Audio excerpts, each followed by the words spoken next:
Hello, my name is Joshua Weaver. I'm the director of the Texas Opportunity and Justice Incubator, or TOJI for short. It's my pleasure today to serve as moderator for a panel of talented and hardworking attorneys and entrepreneurs. These attorneys have graciously volunteered their time to be here with us today to share their insights and experiences as law firm founders and to answer questions about what it's like to start and operate a law firm and the opportunities that can be found through serving the latent legal market, which includes low-income and modest-income clients. Additionally, if you'll indulge me in a bit of shameless log rolling, we are currently accepting applications for TOJI's 8th cohort. The deadline to apply is January 29, 2023, so if you're watching that before that deadline, there's still time to submit your application. Please visit txoji.com. Each of our panelists today are recent graduates from TOJI's cohorts, and in today's programming, I expect that they will also briefly touch on their experiences in the TOJI program and what you might expect if you were to become a member. Featured in today's panel, we will have 4 panelists. The first is Lorna Griffin of Lorna Griffin Law Offices. Lorna focuses in employment law and serves the South Central Texas area.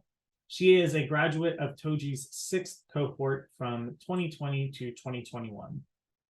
Following Lorna, we have Koby Kirkland from the Law Office of Koby Kirkland. He focuses on personal injury with a specialty in vaccines, and he bases his practice out of both Texas and Alabama. Koby is a graduate of TOJI's 6th cohort along with Lorna. Then we have Leslie Turnage. Leslie Turnage is from Leslie Turnage Attorney at Law, and she focuses her practice in wills and estates, serving the Houston and Katy area. She is a graduate of TOJI's 7th cohort. She is also joined by Stacey McLarty of Chosen Family Law, who practices family law for specifically unusual families. She is based in the Austin area, and she is a graduate of TOJI's 7th cohort. I hope you enjoy the conversation that follows, and I hope that this information will be helpful to you as you're thinking about developing your practice. Back when I did. But I think now with, where our clients coming from, people get to know you, you start networking with a lot of people. And once you kind of get that first or second, the clients will come. And so I'm going to, rest assured that you do good work. And like I said, the client referral system will kind of happen on its own. Thank you, Leslie. I have Stacey.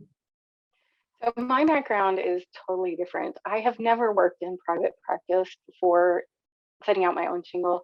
I worked for the state. I loved what I did in regulatory law, but I belonged to these alternative communities, and people would come up to me and it's like, hey, you're a lawyer, you can help me with my divorce, custody, will, whatever thing, right? So I actually started my practice as a side hustle, and then it was starting to be 2 jobs. And so I had to choose one of them. And for me, it's like there's such a need in my communities, and it was really, really being underserved. So when I found out about TOJI, really, I feel like I was so lucky to have the opportunity to be with people who understood private practice in a way that I didn't working for the state and that whole billable hour thing. And for me, the real challenge was just figuring out how to do the business side. With the lawyering side, I feel like I learned something new every day, and family law and end-of-life planning. But having a real grown-up law firm like that is the challenge. Yeah, it's definitely a lot of big question marks when you're first taking off, right? So for anyone that's joined us a few minutes late, I just want to remind everyone or let you know, if you do have questions for our panelists, there is a Q&A functionality in Zoom. You can click that button and enter your questions there, and we'll do our best to have our panelists address those questions as they come up. All right, for our second question, we're going to go in reverse order, starting with Stacey. And for this question, I'm really interested in hearing about sort of what were the steps that you took as you were building up your book of business. So, obviously this is a different journey for different people depending on the context for how you're starting your firm, but I'd like to hear just for you, what has that process been like? So for me, because I'm already a part of the communities that I serve, really the key was to let people know that I was available, and also just share some of my information generally with the community itself. I will say that one of the surprising things with building my business, word of mouth isn't surprising. What's surprising is I would get referrals from the husband when I represented the wife in the divorce. And I felt like because I treated them like a human being, even though we were on opposite sides of the table, that really, that goodwill carried over and gave me a lot of the clients that I have today. Leslie? So I think I have a very different approach and style to clients and client selection. I feel like I have the book solid mentality and the red rope policy for those who've read that book. Really started my business from the ground up saying, you know what, this is who I am. This is who I'm going to serve. I knew who I wanted my clients to be. And so really kind of put in a, not artificial, but almost kind of a wait list, like I'm so booked and you'd be lucky to be in my docket kind of thing. And really being so selective and choosy, like I said, in who the clients I wanted to represent, because I knew who the client was. And if I deviated from that, I didn't want to do a good job and then have more clients like the clients I didn't want. And so for me, I really stuck to it. And at the beginning, it was hard. Like, what am I doing? I'm turning away all this business, right? Or get referrals and say, hey, Leslie just started out, let me send some. Now, if they're friends of mine, right, we help them out, of course. They kind of get to skip the line, right? If I can help them, but really keeping that into, I know the client, I do a good job, and then knowing that those clients are going to refer me other clients like them, right? Or the word of mouth is, right, Leslie does this, and I do charge a lot for what I do, considering. But again, it's, if I'm going to do XYZ, this is really, who I want to serve, why I want to serve them, and really almost, didn't think it would really work, but it does. When people don't think that they have an opportunity or, to work with you, and then they're like, oh my gosh, I'm going to get to be her client, right?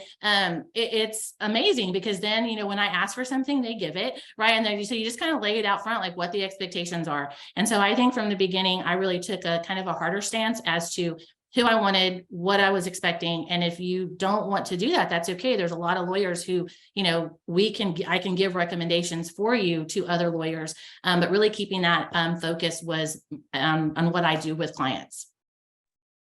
And Leslie, do you think, I'm just gonna ask a follow-up there, do you think that approach to the sort of red velvet rope, is that something that you think you would advise somebody who's considering just starting a new law firm to sort of build that into their mentality and their practice from the beginning? Or is that something that you adopt later in the process? Or how do you feel about that?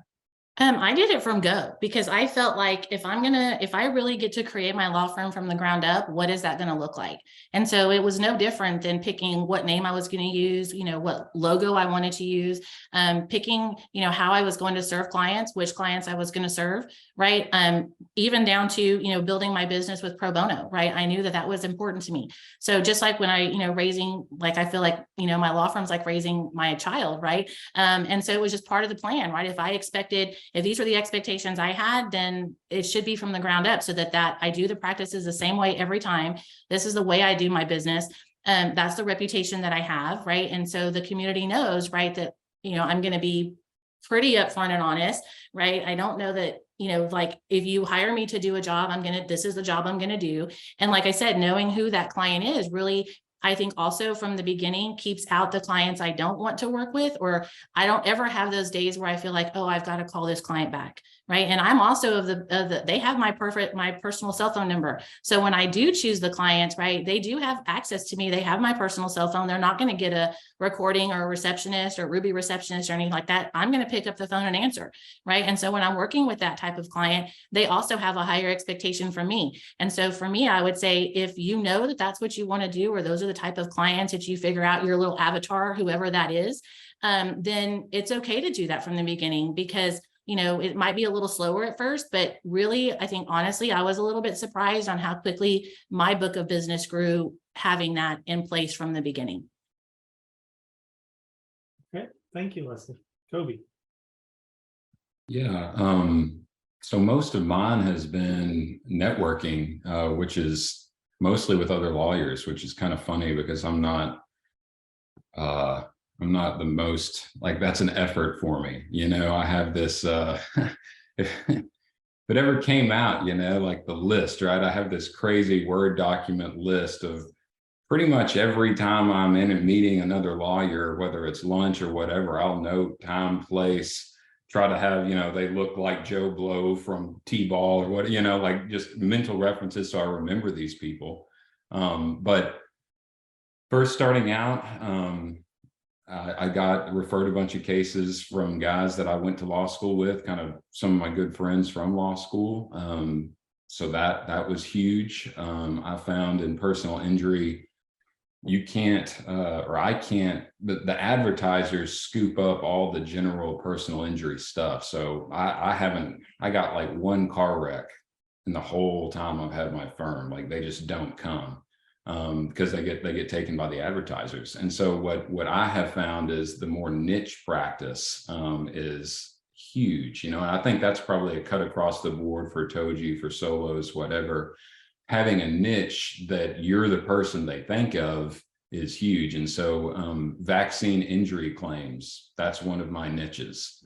That's a nationwide practice area. I took Joshua's advice from TOJI. I did a few CLEs about it now, at least locally. And then there was one CLE that was kind of beamed out, nationally.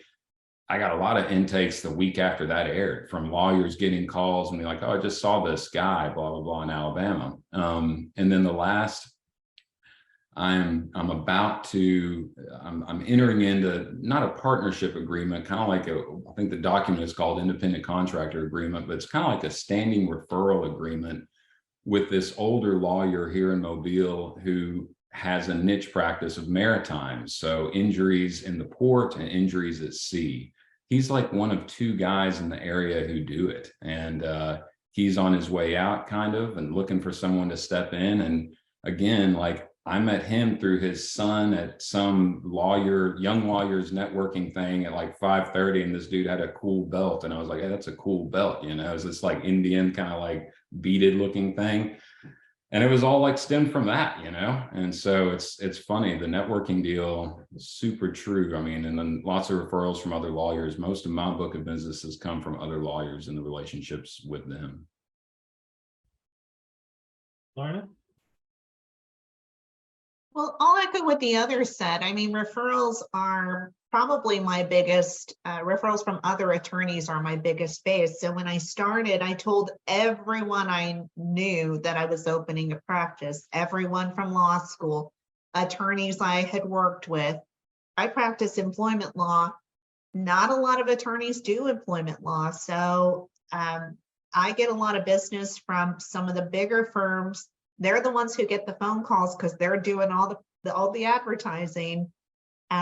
So I've made connections with them. That's a great idea to get referrals because they don't even practice this type of law.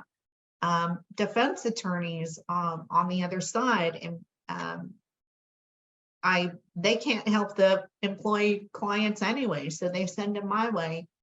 And then also I would advise tracking. I did some print advertising early on, spent a bunch of money to see my picture around, and it didn't pan out, but I tracked, quickly identified that those dollars could be very well spent somewhere else. And so tracking what you're doing and where your intakes come from, even if they don't, they don't hire you or you don't retain them as clients, knowing where they're coming from will give you better focus on where you should nurture and where you should spend your time. Yeah, I agree. Tracking is so important. Otherwise, you can make some good decisions on your intuition alone, but you're going to start making some mistakes if you don't have any data to back up those decisions. All right, we have a question from somebody here in the audience, and this might be best suited for Leslie, but anyone feel free to chime in. The question is, do you ever see attorneys practice estate planning and tax law as a solo? From what I understand, that's almost never done. So I will say probably almost never done as well. Usually if, even though I have an MBA in finance, right, I don't even do my own taxes. And so really, I think if you find that you're going to practice, whether it's wills, trust, or estate planning or estate administration, and then also the tax planning side of it, my recommendation would be, unless you can be a master of all trades, which great, maybe you can be, but most of the time I would say in our space, the attorneys are one or the other, and we work with tax attorneys. So if I have a lot, a high valued estate and we're working on trying to save that and how we're going to, what tax planning strategies we're going to use, I bring in a tax attorney and we work the case together. And so, like I said, I maybe know a little bit, but I wouldn't say that I'm definitely not a master of that. And so, and I think in the estate administration place, if you're going to practice, that's a lot to keep up with on its own, then to have to worry about the tax, side of things too. But if that is you, I definitely would say as a solo, I think that would be a beneficial, thing to have if you can do that. But I'm of the mindset that I'm going to be a master of what I'm going to be a master of, and then look for, the experts on that other side. So that would, I don't know if I answered the question, Joshua. Yeah, and I think there's to maybe echo a common sentiment here is that it seems to always tend to be in your advantage to try and specialize. And so rather than being super broad, the more you can sort of figure out a niche and a specialty. We've heard this a couple times from Stacey and Koby and you, that tends to be an advantage. So did anyone else want to chime in on that question? Okay, and just to remind anybody that got here later in the conversation, you can ask questions through the Q&A functionality in Zoom. So we welcome your questions. Okay, going back the other direction, starting with Lorna. My question is, one of the many challenges of starting a firm and especially growing a firm is effective time management, and it is how do you balance that workload between the things you need to do as an attorney and the things you need to do as a business owner. And so I'm looking for you to explain sort of how do you think about that balance and how are you allocating your time between the attorney activities and the business activities? Well, I decided early on that I wanted to design my life a particular way. Yes, I'm a lawyer, but I'm also a wife and a mother and have other responsibilities outside of work. So I structure my day as, this is my home office. I'm 90% virtual, but I have very set work hours. As soon as I come downstairs to my office, I work until I take a lunch break. And then after my lunch break, I work until I'm done for the evening. I put in about 45 hours total a week in my practice. And probably, I'm probably about 85% lawyer work, probably about 15% administrative work. I hired on a couple of virtual assistants during the year, which have been very valuable for me. They work on their own time. I buy a bank of hours. That helps me on the administrative stuff.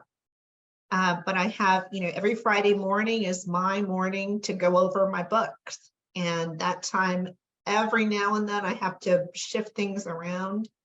But I try and keep a set schedule because that helps me get everything done. And if I ever get a little bit overwhelmed, I start tracking my time for the week. Where did those because there's 5 or 10 minutes in there somewhere that can be better utilized somewhere else. But that's how I get everything, make sure everything gets done, and it works. It works for me because I don't work evenings and I don't work weekends.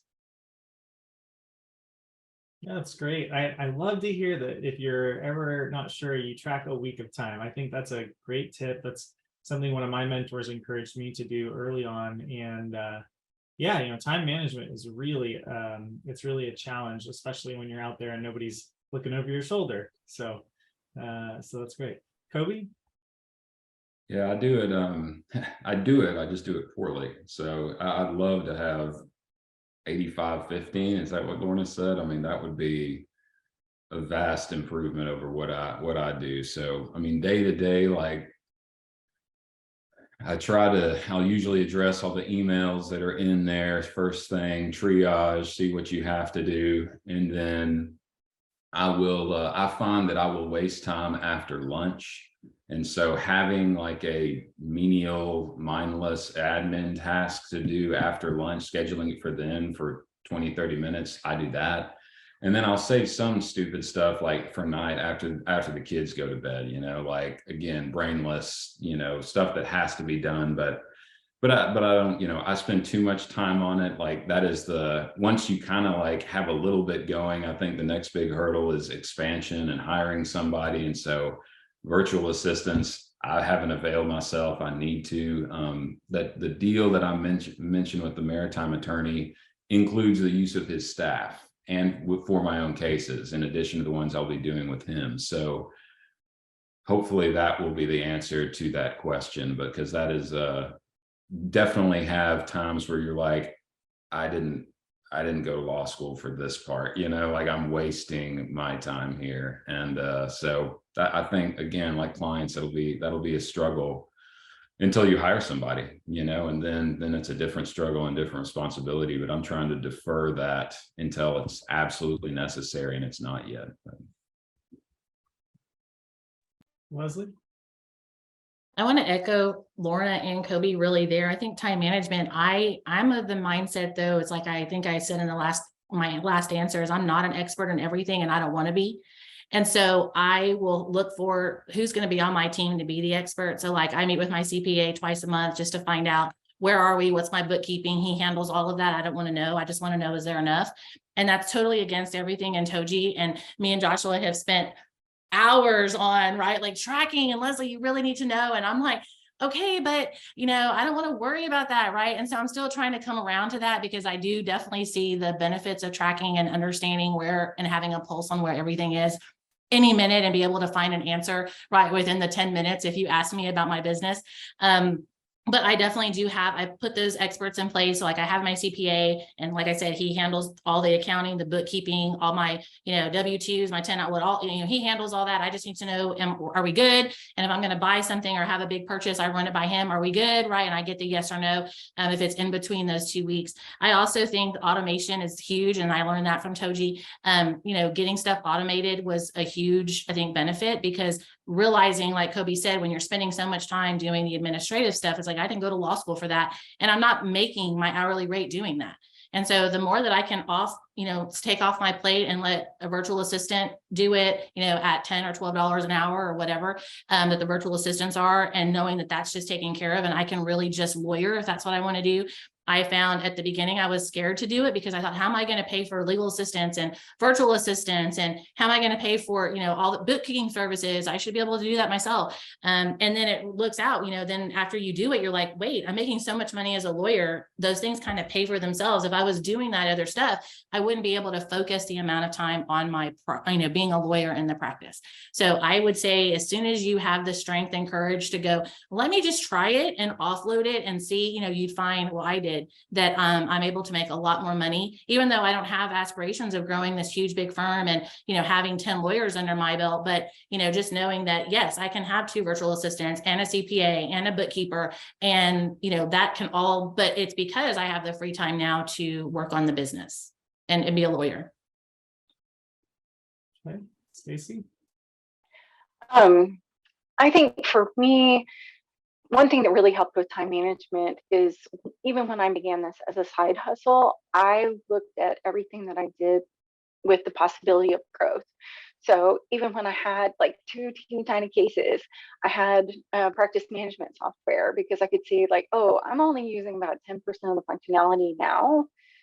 But if I get to the point where I need it, I'm not going to have time to learn it. So I have Clio, and I found that it's really user friendly. And I can just push buttons and send bills. And so when people talk about, oh, it's so hard to bill, I just don't understand that, because I just, do this. And the other thing is, I have actually hired employees. I kind of cheated because my daughter was paralegal already, and so I just stole her from the county. And so she is a little more invested in my business than maybe a stranger would be. But also, like, one of the things I've talked about with Joshua is, like, I want to create the work environment where I'm the boss that I wish that I had, and also I want to be the boss that I wish my adult children had, because I do see that growth is going to be really important in my business. We're really underserved in our community, and so I think that this, like, having the vision that this is going to be bigger, helps me get the tools that I need and the help that I need to manage my time. Like Leslie said, like, I can't be an expert in anything, in everything, and anything that makes me able to do the lawyering, the money earning part of it better, like, that's it. Yeah, I agree. We have a couple of questions about the answers from this round. Thank you for everyone that's submitting questions through the Q&A functionality. If you have a question, put it in there for us. One of the questions was, Stacey, you said you're pushing buttons and sending bills. Does that mean that you're using Clio, or could you elaborate on how you are doing your billing in a seamless fashion? Since Clio, I put my client information in there, I track my time in there, and it's like, tracking time is just so easy. You click the little button when you start, and then you click the little button when you stop, and it pops up a box and says, what did you do with this time? Who did you do it for? And then once a month, I go in, and I've merged to where I really ask for a trust request now. So once a month, I go and ask people what money that I think I'm going to use next month based on what they used this month. But there's a little dashboard, and it's so easy to see that all I have to do is go to that client's matter and see what they've spent this month, see what I think they're going to need, and then it's literally click, click, click, and it emails a secure email to these folks. And because I've learned how to use the functionality incrementally, I didn't have to spend like weeks and months training on Clio. I learned how to do this thing, and then I learned how to do the next thing, and the next thing, and the next thing. But I really do think that because it feels so easy to me, because I can rely on the software, it's not, I don't dread billing the way that I hear that other people dread billing. Okay, thank you, Stacey. And I'll note that in a little bit of shameless promotion, Clio is one of our sponsored partners for the program. And so as a program member, one of the benefits that you get is you get access to basic Clio included in your membership dues. So there are many good practice management softwares, and Clio is just one of them, but we're very grateful to have their support in helping folks get their law firms going. Another follow-up question was for the folks that have dabbled with hiring virtual assistants. I know we've had a couple people mention that so far. Could you give some examples of the types of tasks that you are giving to those virtual assistants? So I use an agency, so I don't, one advantage is I don't have to run payroll. I don't have to worry about paying taxes. You know, this is, I purchase a block of hours through an agency, and they do anything I ask them to. Anything administrative, they don't have a legal specific background, so I can't, they're up for any sort of paralegal sort of task. It's just a matter of training. I have two that are assigned to my practice specifically. They work on their own schedule, work on their own time. They're very pleased to do my work because it's, you know, they're not going into an office every day. It's on their own schedule. They're doing things the way they enjoy doing things. But any sort of legal correspondence, email contact with my clients. I do my own scheduling, do my own intake, but they do client representation agreements. They get things put into my client software. Anything administrative that they handle for me, and it's an ongoing deal. They've also developed policies and procedures for my firm for if and when I ever hire permanent staff. So it's been really beneficial with for my firm. And Lorna, I'm not trying to put you on the spot here. You feel free to say no, but if you can, would you mind sharing what service that is that you're? Oh, 1,000% happy to. It's Virtually Brooks, and she actually found me on LinkedIn and just cold called me, and I've just been really pleased. I've been using them almost a year. Thank you. Excellent. All right, we're going to shift gears for a moment, and we're going to talk about the TOJI experience. And so, as I mentioned at the beginning of the program, Lorna and Koby are graduates from the 2020-2021 cohort, which was our sixth cohort. And then Leslie and Stacey are going to be graduates tomorrow of our 7th cohort. And so for the folks who may be here who are interested in what the program's like and what they might expect, I have a couple of questions for you to share your insights on that. So my first question is, could you give folks an idea of who you think this program would be a good fit for? So trying to think about our audience, trying to think about somebody who would benefit from the program. Who would this program benefit? And then also from your personal perspective, what did you find valuable about participating in the program? And since we've been doing this in a back and forth snake order, let's change things up. Let's start with the middle. We'll start with Koby. Lead us off. Okay. I think the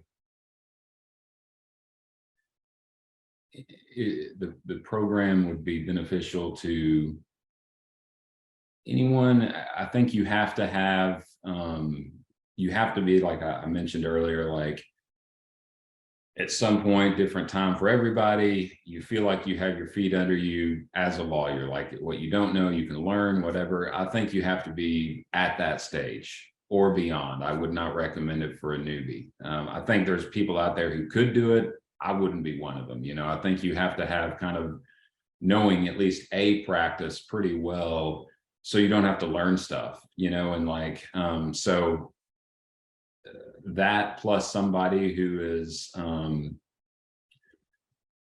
willing to be flexible, has that desire to kind of order their life the way that they want to, and take the chance that something great and big could come out of it. That's all definitely there. You know, I think delayed kind of gratification part of it, you know, that you have to be in it for the long haul to know that there will be lean times, and, you know, be okay with that kind of risk, a risk taker, right? I think you should have some of that. I can't remember the second part of the question. You should be a good listener. No. Yeah, it's really on me for asking a 2-part question. What did you find valuable through your participation in the program? So I have nothing but good to say about TOJI. The curricula was fantastic. Joshua is your best resource there. Like, he brings in lots of good speakers and stuff, but just getting him would probably be enough for the program. So I feel like there were certain key things that were like the website crash course. If I had to pick one thing that was the most worthwhile thing, that would be it. You know, whenever Joshua, who has a background in tech, for the folks who don't have a website, who want to build one from the ground up, that's one of the weeks, you know, let's do that and then revisit it later. Well, I did that, and I still manage my own website for 12 bucks a month, you know, like, and it looks awesome. Like that was one of the ones. And then there's a handful of other things that are like that. That kind of, again, the networking, the purposeful networking emphasis, I really took away from that. Joshua was the one who came up with keeping he told a story about a friend who's like, he'd meet somebody and then he'd get his phone, and when there was a pause in the conversation or it was okay, he's like, hey, excuse me, I gotta work this out. What he's actually doing is like inputting who he just met into the notes page on his phone. You know, he said that, Josh, so that's what I do. There's like tidbits like that. And then, but I just kept all my notes from every TOJI session, every speaker, all on the same Word document. And that sucker's like 160 pages or something, you know, some beast of a document, but it's a blueprint. And so whenever I remember things in the back of my mind, I know we addressed that. I'll just go into that document, Control F, and find, you know, start looking. And then sometimes I will just go back to that document and say, okay, I'm going to read like a week's worth of notes and just implement maybe something, come up with some ideas to implement and revisit some of this stuff. And every time I do that, like I've forgotten so much good information, you know, so it really does give you this blueprint going forward. Thank you for the kind words, Koby. Leslie? I definitely think, like Koby, right, Joshua is, I think, the centerpiece of the whole TOJI experience. I think his wisdom and his personality and his just willingness always to be there to listen and to help and to mentor and guide no matter what is invaluable. To have somebody, you know, as knowledgeable as he is, to have that at our disposal really and access just anytime. It was never this is not a good time. And we had a rough year, right? We had some things, and he, you know, in just him personally, and he always put TOJI first, even though we're like, we're good, like we, you know, take care of things. But and I would just say that just goes to his character and who he is. So I think having him at the helm of this program really does put forth, you know, the type of people that join. And I think the fellowship of being with like-minded attorneys and other colleagues who have that focus of access to justice, and not meaning free pro bono all the time, but just have that same kind of heart that says we want to fill this gap and we want to reach the people who maybe can't have access to an attorney in our different spaces. And him really being the champion of that, like I said, he walks the walk. And I think having someone who leads this organization and this program, it's very easy then for when he says, you know, I want 10 hours a month for you to do pro bono, it's not too hard to say, okay, let's step up and do that. And like I said, when we've got a whole cohort of people who are, you know, have the same passion and same minded and same kind of goal in that space, for me, I think that was probably the best thing that happened out of TOJI. I would say if I had to choose a second, it's just really access to the people that he brings in. His Black Book is incredible. The people that we had come speak with us, from entrepreneurs, owners of like Documate, right? Of huge, big companies that came to us, and the access we had to them was, I mean, I could never just pick up the phone. No one's going to care that Leslie Turner's calls and wants to speak to the owner of this, you know, fantastic, you know, business, more or less help us, right? Who gave us access and said, use it. And if y'all need any help, right? Who were on the other end of the phone if we needed to call. And so I would say a good second would be just the access to the resources that he brings to the table, to his Black Book, to people who want to help people like us in the program. And then, you know, the access to, like, you know, anytime we needed anything, there was always a resource to go to. And so I think having that, if but nothing else, right, take Joshua out of it, it would be pretty hard shoes to fill, I think. But I would say just the access of being in TOJI and being in this program for the State Bar of Texas does open a lot of doors. And so for me, if nothing else, I would say if you didn't want to learn how to run a business, you know, learn how to, you know, whether you're new or not, come to TOJI. If you were thinking about starting a law firm, you know, I think timing's everything. And maybe it's not this year. Maybe you go through TOJI, which we had some of our TOJI cohorts in 7 who, you know, work a full-time job. They're working at the firms and they're planning to step out on their own. And so maybe, you know, that's going through the program to get the confidence you need. And I think you definitely, most of them all are all ready to start their shingles and launch after this year. So I would say those would be my, my comments to the questions. Thank you, Leslie. Stacey, we'll do you and then follow up with Lorna.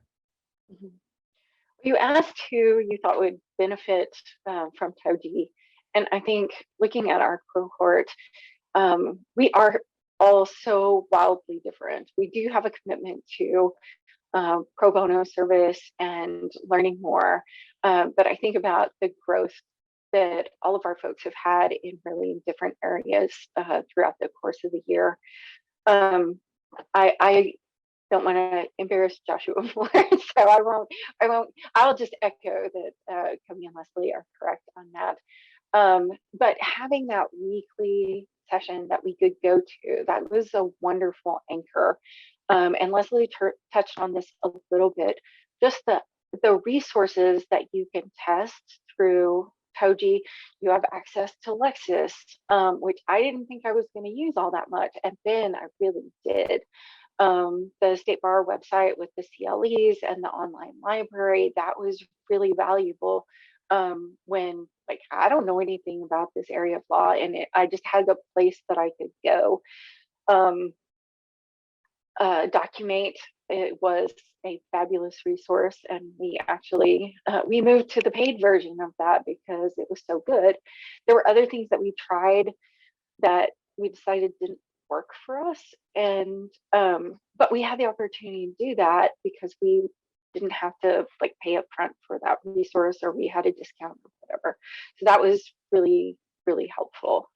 And having the opportunity to have one-on-ones with Joshua or with somebody else in our cohort, that was a really valuable resource. And I think if you pile all the discounts and all the free access that we have, it's like way more than what I paid for my TOJI tuition. Thank you, Stacey. Lorna?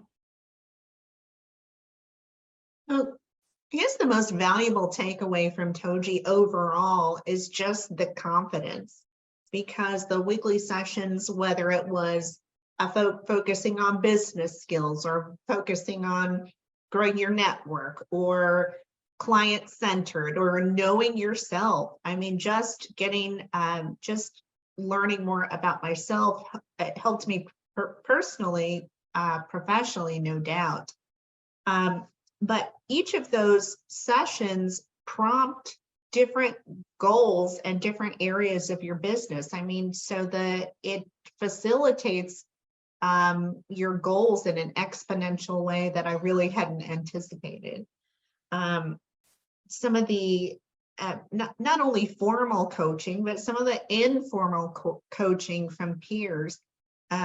You know, as a solo, I'm a true solo. I work by myself day in and day out. It was really nice to have my peers to bounce ideas off of, talk things through, because there are people attorneys who think differently, who have different experiences. And so I really enjoyed the camaraderie certainly, but the ideas and the creativity it fosters that I never considered myself a creative type.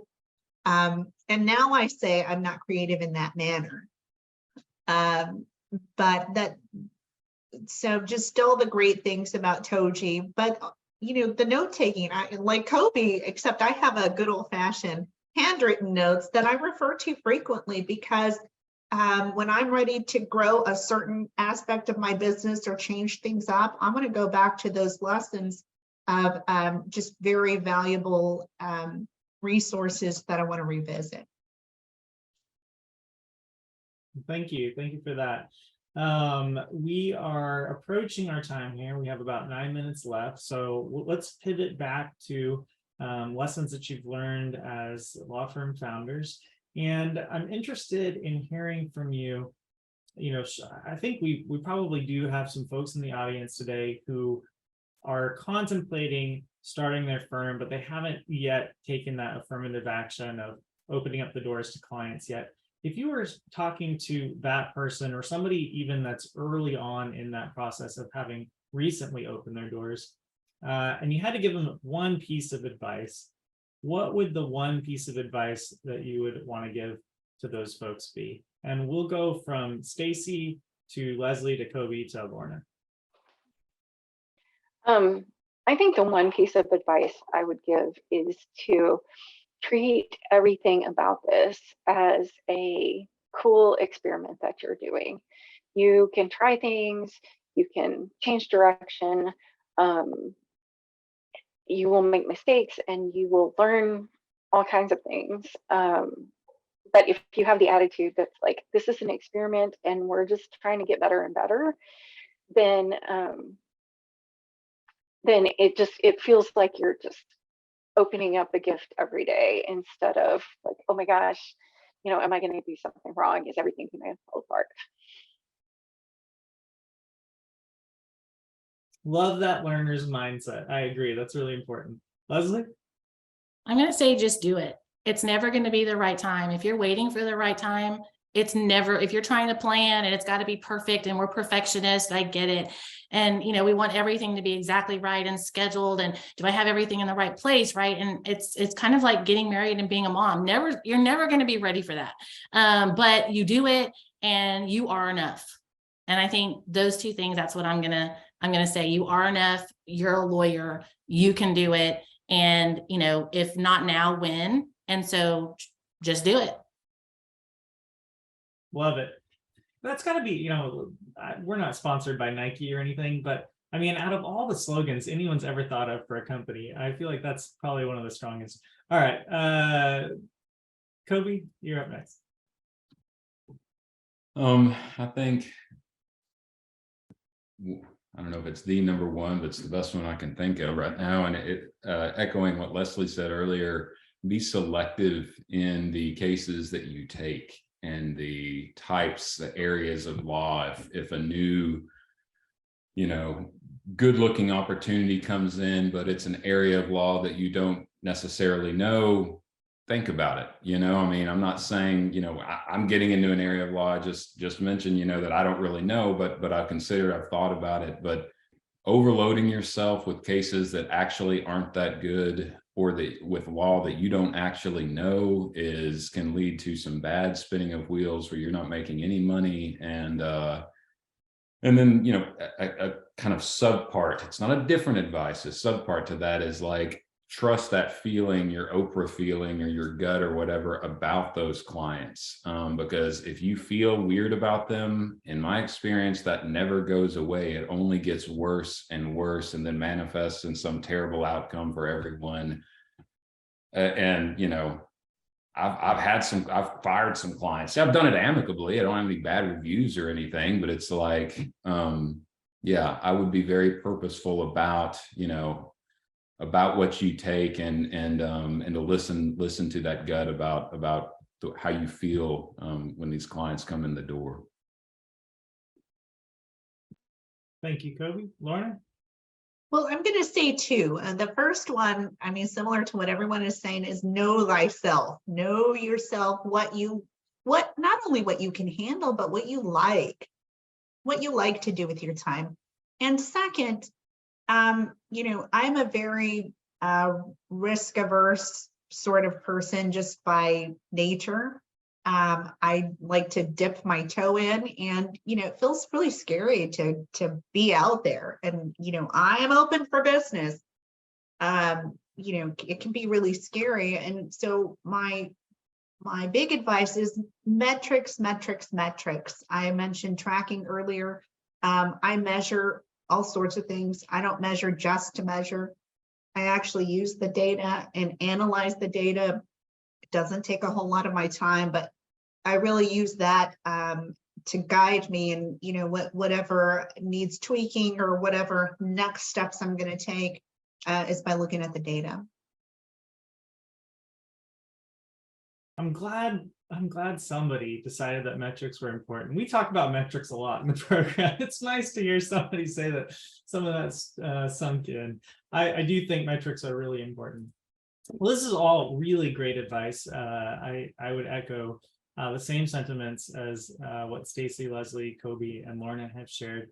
And I know I'm the moderator, and it's supposed to be about these folks, but I can't resist. I think, one of the things that I would say to somebody who is considering starting a law firm or in those early days is that I've never seen somebody fail because of all the reasons that people usually think that they're going to fail. it almost always comes down to either they get burned out and overwhelmed, or they realize that they're actually better suited and more passionate about doing a different thing.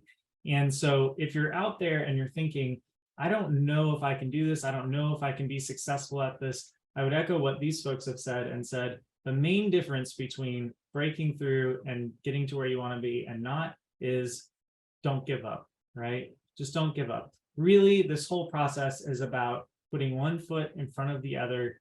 Like Leslie said, you're never going to be completely ready. And like Lorna said, you got to have some confidence, right? You got to know who you are. And Koby is right. You got to be selective about the type of work that you're going to do. And so, all of this is, I think, culminating in just try and keep making forward progress. And so we're running out of time here for the webinar. I want to make sure to thank Stacey, Leslie, Koby, Lorna. We really are so grateful for you spending your time with us for this hour and sharing your wisdoms and your insights as law firm founders and former TOJI members. I will give one final plug for the TOJI program. So if you aren't aware or haven't figured it out already, TOJI is a program from the State Bar of Texas, and we are here to help support you as you are in the early days of starting and growing your law firm. We also have a mission to help reduce the access to justice gap, which is represented by the latent legal market. That is the 80% or so of Americans who either believe that they can't afford an attorney or really cannot afford an attorney. And so we work at chipping away at that problem through the program and through the wonderful service that our members are giving to their communities. If any of this sounds interesting to you, we are currently accepting applications through the Sunday of the 29th. That is this Sunday that's coming up. You have until the end of the day to go to txoji.com. That's txoji.com, where you can find out more information about the program and you can submit your application. So with that, I want to say thank you to everyone. I appreciate all the great questions that we received. If you didn't submit a question, but you were thinking about it, I'd welcome you. Send me an email, joshua.weaver, joshua.weaver at texasbar.com, and I'd be happy to get with you and talk you through your question. And with that, thank you so much. I wish you a great rest of your week, and thank you to everyone who came and attended.